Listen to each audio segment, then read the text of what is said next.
우리는 예수님의 부활을 믿습니다.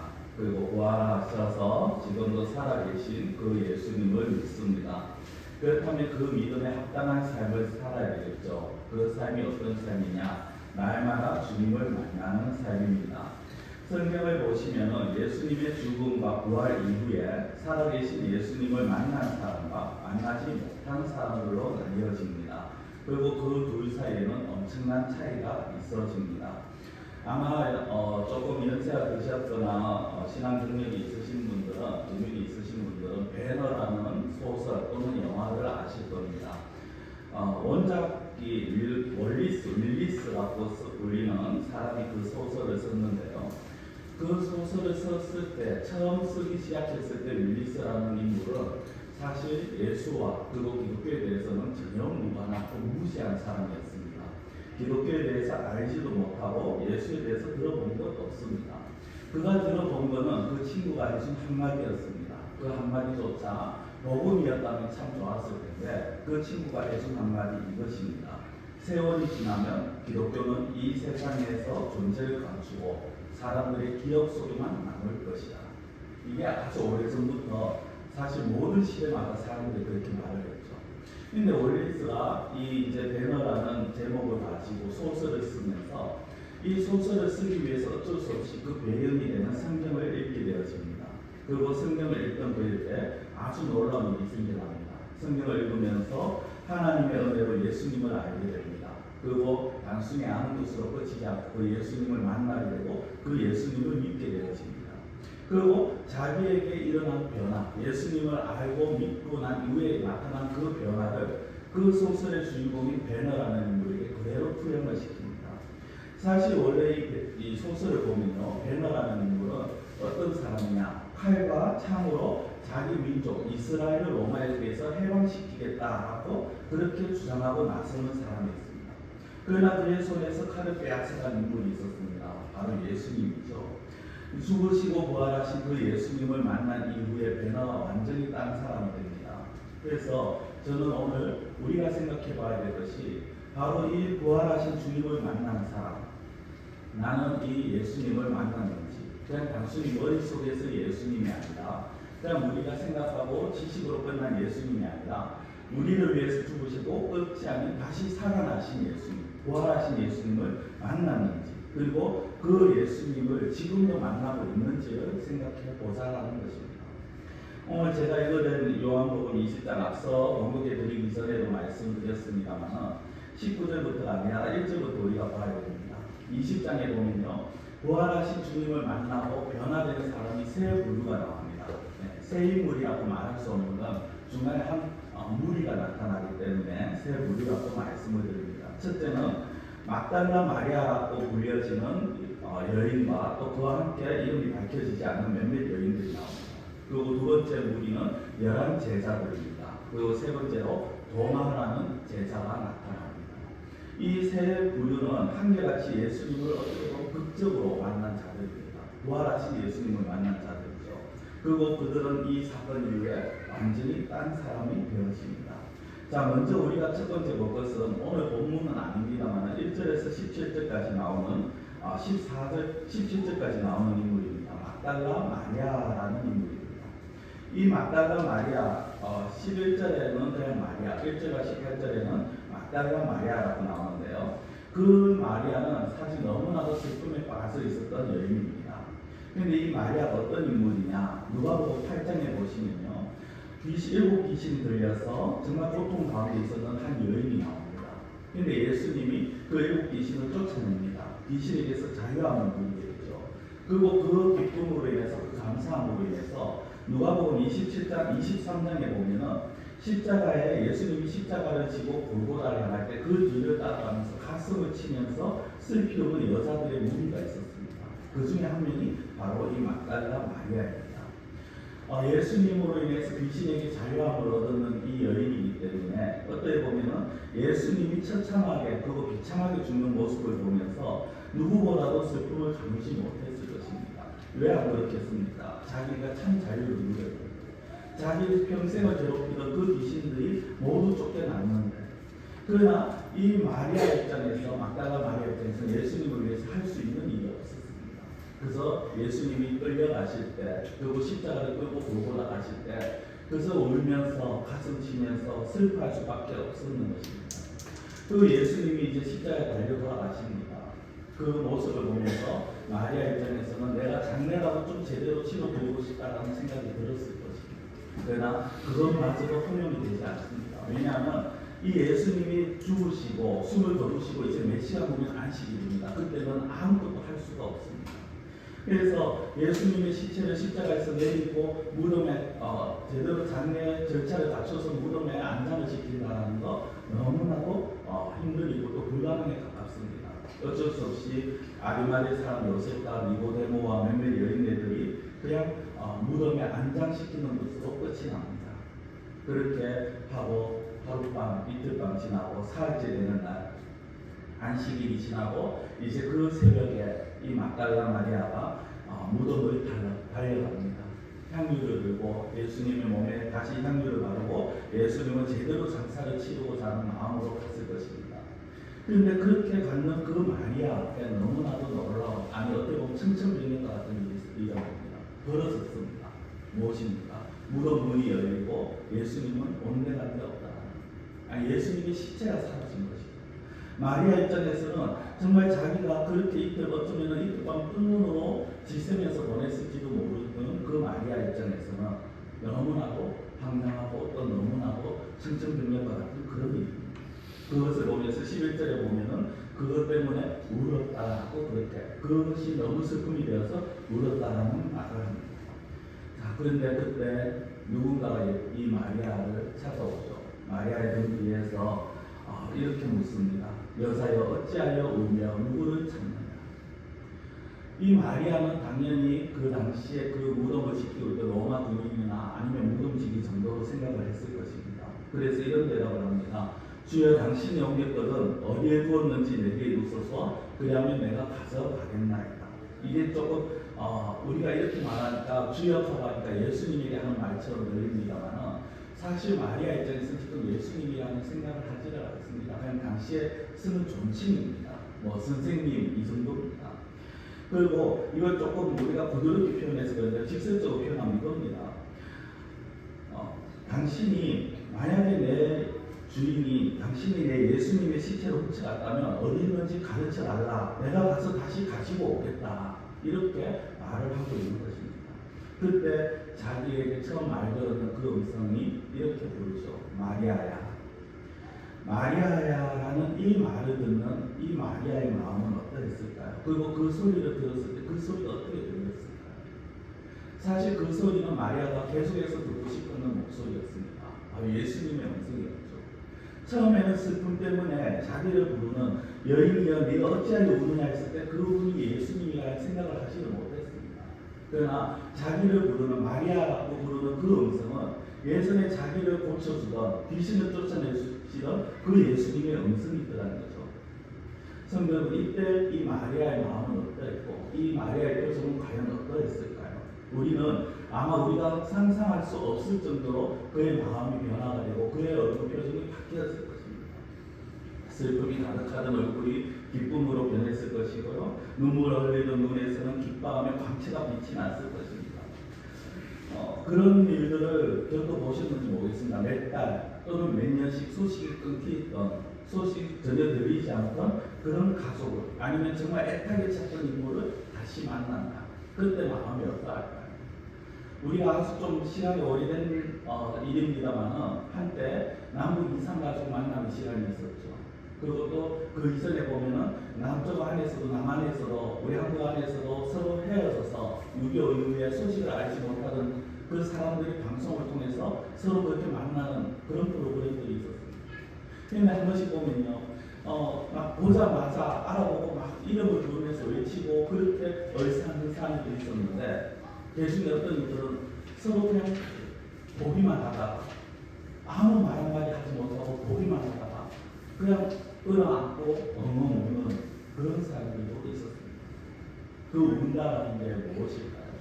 단순히 슬퍼서 아니죠. 너무 기뻐서 너무 기쁘고 너무 감격스러워서 그렇게 울고 있었다라는 것입니다. 여러분 지금 마리아의 마음이 그렇지 않을까요? 마리아 아파 그런 가슴, 그런 마음, 그런 심정 아니겠습니까? 어떻게 보면 영원히 이제는 다시 못 볼 줄 알았는 그 예수님입니다. 다시는 영원히 이제 자기 이름을 불러주지 못할 것 같은 그 예수님이 어느 순간에 자기의 등 뒤에서 마리아야 아주 다정하게 불러주셨다는 거죠. 그 순간 이 마리아에게서 슬픔은 다 사라지는 것입니다. 슬픔이 변하여 기쁨이 되었죠. 성도를 그랬습니다. 부활하신 예수님을 만나면요, 슬픔이 사라집니다. 기쁨이 찾아오게 되어집니다. 물론 우리 중에 슬픔을 완전히 씻어버리고 세상을 사는 자 사실 아무도 없죠. 정도의 차이는 있겠습니다만 인생 그 자체가 눈물이고 슬픔입니다. 그러나 부활의 주님을 의지하고 살아간 자들은 그 부활의 소망으로 인해서 슬픔을 이겨낼 수 있다는 거죠. 슬픔이 사라진다는 것은 살아가면서 아무 슬픔도 만나지 않는다는 것이 아닙니다. 슬픔을 이겨낼 수 있는 소망을 가질 수 있는 힘이 생긴다는 겁니다. 성도님들 가운데 사랑하는 자를 먼저 이를 보내신 분들도 계실 겁니다. 사랑하는 아내를, 사랑하는 남편을, 아니면 자식을, 형제를, 부모를, 또는 정말 절친이, 정말 친한 친구를 먼저 세상에 떠나보내고 5년, 10년 성도님 그래도요, 그게 가슴에서 사라지지 않다. 제가 이제 무교자로 있었을 때 어느 권사님이 신방을 갔는데 예배 후에 한 방을 보여줍니다. 그런데 그 방에는 제가 처음 보는 한 사람의 얼굴이 사진이 있었고요. 몇몇 물건들이 있었습니다. 그 권사님의 첫째 아들인데 사고로 일찍 하나님 아래 간다. 그런데 그 권사님 말을 합니다. 이 아이가 단지 10년이 지났는데 난 여전히 내 가슴 속에 묻고 있고 이 방을 치우지 못하고 성도로 사랑하는 자를 보내면서 그 슬픔을 여전히 우리는 만날 수밖에 없습니다. 그러나 부활하신 예수님을 만나게 되면 그 슬픔을 감당할 수 있는, 그리고 소망을 가지고 살아갈 수 있게 된다는 것입니다. 성도 여러분, 저와 여러분들이 날마다 살아나신 그 예수님을 만나고 체험하는 그러한 우리의 신앙이 되시기를 바랍니다. 우리에게 있어서 마리아라고 부르시는 그 예수님의 음성을 들으시면서 신앙생활 하심으로 인해서 정말 우리가 만나는 그 모든 슬픔들을 이겨내시고 소망으로 기쁨으로 살아가실 수 있는 그러한 우리 성도들이 되시기를 축원합니다. 자, 두 번째로요, 부활하신 예수님을 만나게 되면 공포가 사라집니다. 공포가. 자, 예수님이 부활하신 후에 막달라 마리아에게 나타나시고 그리고 시간이 지나서 10명의 제자들에게 찾아가셨습니다. 사실 이제 예수님의 제자 12명인데 다른 유다는 예수님이 잡힐 때 자살했고요. 그리고 도마는 무슨 이유인지 모르겠지만 이 자리에 없었습니다. 외출을 했는 것 같습니다. 10명의 제자들이 있었습니다. 그런데 그 10명의 제자들이 어떤 마음이었을까요? 공포의 진국이었습니다. 자기들이 그렇게 믿고 따르는 예수님이 잡혔습니다. 십자가에서 비참하게 죽었습니다. 아무것도 이제 희망이 없습니다. 당연히 그리고 그 무리들의 모습은 예수님만이 아니라 예수님을 따르던 자들까지 잡아서 죽이고자 하는 그 모습을 가지고 그 마음으로 지금 이 제자들을 찾는 그런 상황이 눈에 보여 뻔합니다. 그런 상황 속에서 이 제자들은 어떠했을까요? 너무나도 겁이 났겠죠. 무리들이 그 군중들이 자기를 찾는 그 모습들이 점점 자기들의 어떤 가슴을 조여오는 것 같은 그런 마음이 들었을 것입니다.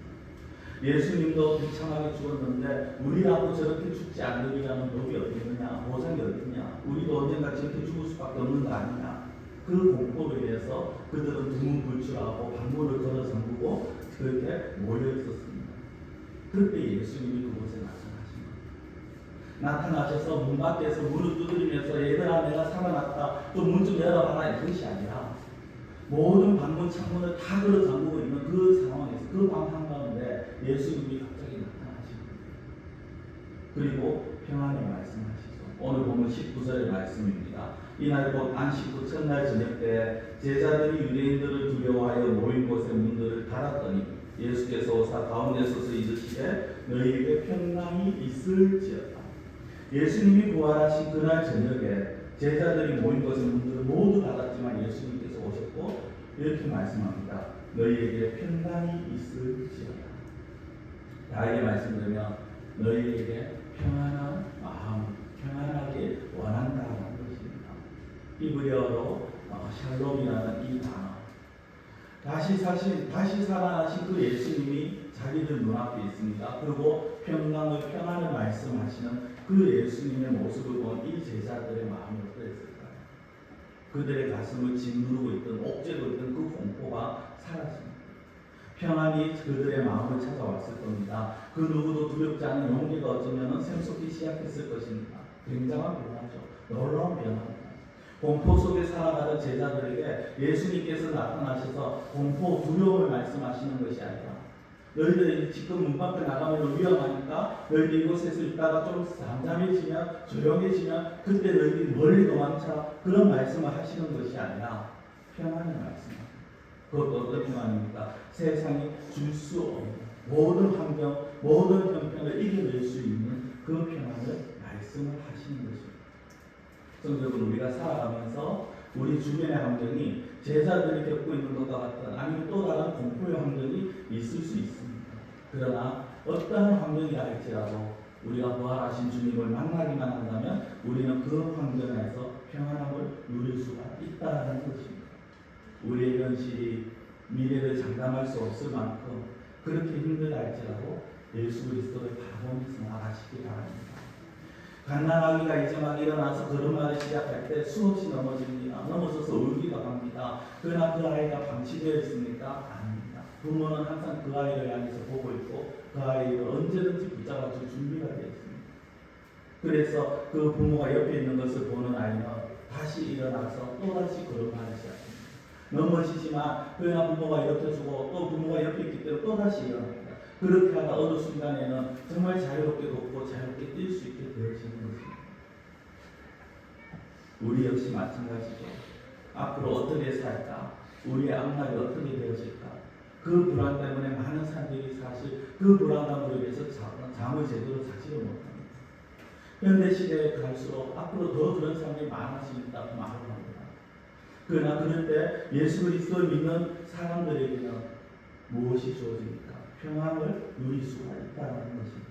요한복음 16장 33절입니다. 이것을 너희에게 이르는 것은 너희로 내 안에서 평안을 누리게 하려 함이라. 세상에서는 너희가 환난을 당하나 담대하라. 내가 세상을 이기었노라. 성도 여러분, 이 마지막에 세상에서는 너희가 환난을 당하나, 이것이 무엇입니까? 세상에서는 너희가 고통도 당할 수 있다. 너희가 실패할 수도 있다. 핍박을 당할 수도 있다. 너희가 슬픔을 이기지 못하도록 공포에 짓눌려서 고생할 때도 있을 것이다. 예수님도 우리의 삶을 인정하시는 겁니다. 우리가 살아가는 그 세상이 너무 쉽지 않고 녹록지 않다는 걸 예수님도 아십니다. 그러나 중요한 건 그 다음에 무엇이라고 말씀합니까? 담대하라. 내가 세상을 이기었노라. 믿으십니까? 예수님께서 담대하라고 말씀하십니다. 그리고 예수님께서 세상을 이겼다고 말씀하십니다. 왜? 예수님께서 이기셨거든요. 지금 예수님께서 이기셨기 때문에 이기신 그 예수님이 우리에게 이겼다고, 그러니까 내가 이겼고 내가 그 이겼는 그 승리를 너에게 주겠다고 말씀합니다. 세상을 이기시고 죽음을 이기시고 죄를 이기시고 인간의 모든 슬픔을 이기시고 부활하신 그 예수 그리스도가 우리의 보호자가 되어주시겠다는 겁니다. 날마다 우리와 함께 하신다는 겁니다. 그렇기 때문에 우리는 더 이상 두려워하고 공포에 짓눌려 있을 필요가 없다는 것이죠. 성도는 두렵습니까? 또 두려운 상황을 만날 때 우리가 나아갈 방향은 그 모든 것을 이기신 예수 그리스도를 만나는 것입니다. 그리고 그 예수님이 제자들에게만이 아니라 오늘 우리에게, 저와 여러분들에게 동일하게 말씀을 하십니다. 내 안에서 평안을 누리게 하려 합니다. 세상에서 너희가 환난을 당하나 담대하라. 내가 세상을 이겼다. 내가 이미 다 이겨놨다. 너희들은 나를 믿고 평안을 누리라. 세 번째로 부활하신 예수님을 만나면요, 의심이 사라지게 되었습니다. 앞서 말씀드린 것처럼 10명의 제자들 가운데 도마가 무슨 일인지 외출하고 없었는 것 같습니다. 그래서 부활하신 주님을 만나지 못합니다. 그런데 그가 집에 들어왔을 때 제자들이 전부 다 막 떠들기 시작합니다. 니는 어디 갔노? 지금 우리가 어떤 일을 만났는지 아냐? 우리가 아주 놀라운 걸 봤다. 놀라운 일을 겪었다. 예수님이 다시 이곳에 오셨다. 살아나셨다. 막 서로가 떠들겠죠. 그때 도마가 어떤 생각이 들었을까? 정말 예수님이 살아나셨을까? 그런 생각을 잠시 했을 수도 있었을 겁니다. 아니면 이런 생각도 있겠죠. 이것들이 미쳤구나. 표현이 제가 좀 직설적이라 죄송합니다. 이 사람들이 예수님이 돌아가신 날에 그 충격으로 들려 미쳤구나. 그래서 지금 환상을 봤구나. 그것도 단체로 봤구나. 이게 너무나도 어이없다라는 거죠. 예수님의 부활에 대해서 직접 보지 못했기 때문에 도마는 확신이 없었어요. 그래서 그는 이렇게 반응을 보일 수밖에 없었을 겁니다. 너무 25절 도마가 이렇게 이야기합니다. 다른 제자들이 그에게 이르되 우리가 주를 보았노라 하니 도마가 이르되 내가 그의 손에 못자국을 보며 내 손가락을 그 못자국에 넣으며 내 손을 그 옆구리에 넣어보지 않고는 믿지 아니하겠노라 하니라. 이 뭡니까? 내가 직접 확인하지 않고는 믿지 않겠다. 너희들 아무래도 너희들 환상을 본 것 같은데 혹시 내 앞에 그런 모습이 나타나도 내가 그것도 환상일 수 있기 때문에 내가 직접 손가락을 찔러보고 내가 직접 그 구멍에 손을 넣어봐야 알겠다. 내가 직접 만져보고 체험해봐야지 내가 믿겠다. 그래서 성경은 도마가 의심이 많다고 말을 하죠. 그런데 저는 그렇게 보지 않습니다. 이건 의심이 아니라요. 정상입니다. 누가 이걸 믿을 수 있습니까? 누가 내가 내 눈에 보이지 않았는데 죽은 사람이 살아났다는 걸 어떻게 볼 수 있습니까? 이게 사실은 어떻게 보면 정상적인 모습이에요. 오히려 그렇지 않습니까? 믿어지지 않는 일들을 누가 이야기합니다. 그럴 때 내가 눈으로 보지 않았는데 그걸 우리가 받아들일 수 있는 사람이 얼마나 될까요? 많은 사람들이 그렇게 말하죠. 내가 직접 봐야겠다. 그게 뭡니까? 내가 직접 봐야지 내가 믿을 수 있다는 거예요. 내가 겪어봐야 내가 믿겠다는 거예요. 그게 세상의 모든 사람들의 그 마음이죠. 그런데 성경은 그거 아십니까? 역설적으로 이야기했을 때 이 세상에 일어나는 일들 중에 앞뒤가 맞아 떨어지는 일들이 과연 얼마나 될까? 정말 누구나 다 아는 그런 자연과학 법칙을 가지고 살아되어지는 움직여지는 것들이 과연 이 세상에서 얼마나 되어질까? 오히려 그것보다요 생각지 못한 변수로 인해서 그리고 생각지 못한 우리가 알지 못한 상상치 못한 그런 모습들 그런 일들이 벌어지는 경우가 더 많다는 것을 우리는 알아요. 아니 우리가 조금만 생각해보고 우리 주변을 돌아보면 그렇게 그것을 볼 수가 있는 것입니다. 예수님의 부활 사건 역시 그렇죠. 부활하신 예수님 자신의 몸을 시간이 지나면서 약 600명의 사람들에게 보입니다. 그리고 그다음 아무에게도 보이시지 않는데요. 대신에 예수님을 본 사람들에게 가서 전하라고 말씀합니다. 그들의 말을 듣고 믿게끔 하시는 거죠. 그게 오늘 본문 마지막 31절입니다. 오직 이것을 기록하면 너희로 예수께서 하나님의 아들 그리스도이심을 믿게 하려 하며 또 너희로 믿고 그 이름을 힘입어 생명을 얻게 하려 합니다. 예수님을 이 요한복음을 통해서 성경을 통해서 예수 그리스도를 믿게 하고 예수 그리스도를 통해서 생명을 얻게 하시기 위해서 이 요한복음을 썼다는 겁니다.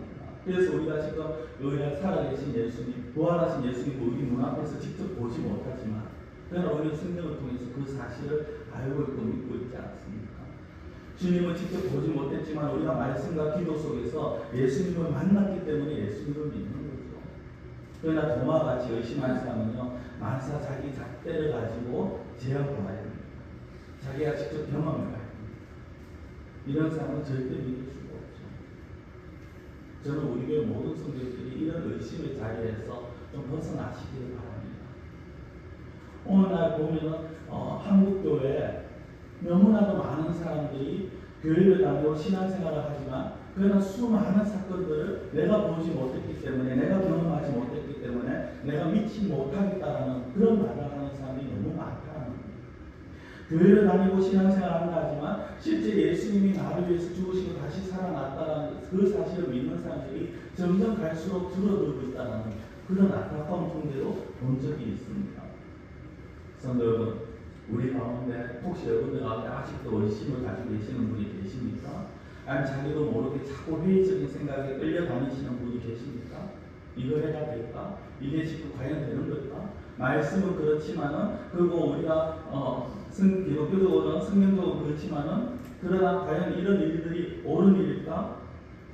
그럴 때 도마처럼 예수님을 만나시는 은혜가 있기를 원합니다. 의심 많은 도마와 그에게 말씀하시는 예수님의 대화를 한번 보십시오. 27절, 28절입니다. 도마가 그렇게 말을 했을 때 예수님이 뭐라고 하십니까? 27절에 도마에게 이르시되 네 손가락을 이리 내밀어 내 손을 보고 네 손을 내밀어 내 옆구리에 넣어보라. 그리하여 믿음 없는 자가 되지 말고 믿는 자가 되라. 도마가 대답하여 이르되 나의 주님이시요 나의 하나님이시니이다. 너 왜 그렇게 못 믿냐? 사실 예수님의 마음은요 정말 어떻게 보면 가슴을 치는 것이었을 겁니다. 왜냐하면 이미 그 전에 예수님 잡히시기 전에도 계속해서 죽으신과 부활에 대해서 말씀을 하셨기 때문에, 그리고 제자들이 했지만 그거를 자기가 생각했을 때 이건 도저히 일어날 수 없는 일이야 판단해버리고 그래서 믿지 않았기 때문에 예수님께서 너무 답답하셨죠.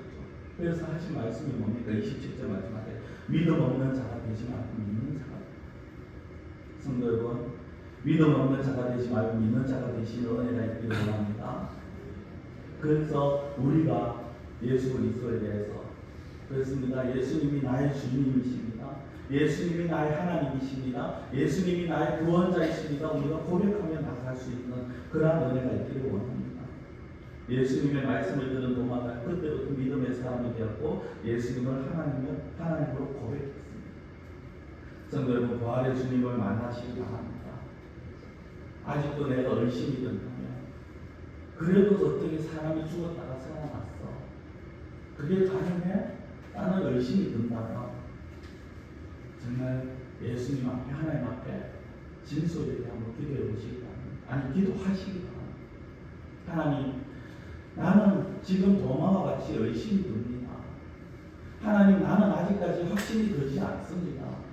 하나님이 정말 살아계신 분이고 예수 그리스도가 정말 죽음에서 다시 살아나셨다면 그 사실이 믿어지는 은혜는 나에게 달랐고, 아니면 또 우리 가족에게 달랐고, 내 주변의 아무에게 그런 은혜를 좀 허락해 달랐고, 우리가 그렇게 기도해야 되지 않겠느냐는 것이죠. 말씀을 맺겠습니다. 부활을 경험하지 못한 사람들은 두려움 속에서 살아갈 수밖에 없습니다. 슬픔 속에서 살아갑니다. 의심 속에서 살아갑니다. 그걸 이겨낼 수 있는 힘이 없습니다. 자신의 힘으로, 자신의 믿음으로 어떻게 보면 긍정적인 마인드 앞에서 하지만 그것도 한계가 있습니다. 그러나 주님의 부활을 경험한 사람은요, 슬픔이 변하여 기쁨이 됩니다. 두려움 속에, 공포 속에 갇혀있던 사람의 꿈과 희망과 소망을 가지고 복음을 증거합니다. 의심하는 사람이 의심이 아니라 확신을 가지고 증거하는 증인의 삶을 살아가게 됩니다. 이게 부활의 주님을 만난 자들의 모습입니다. 이 은혜가 오늘 이 자리에 참여한 모든 이들에게 임하시기를 간절히 축원합니다. 기도드리겠습니다.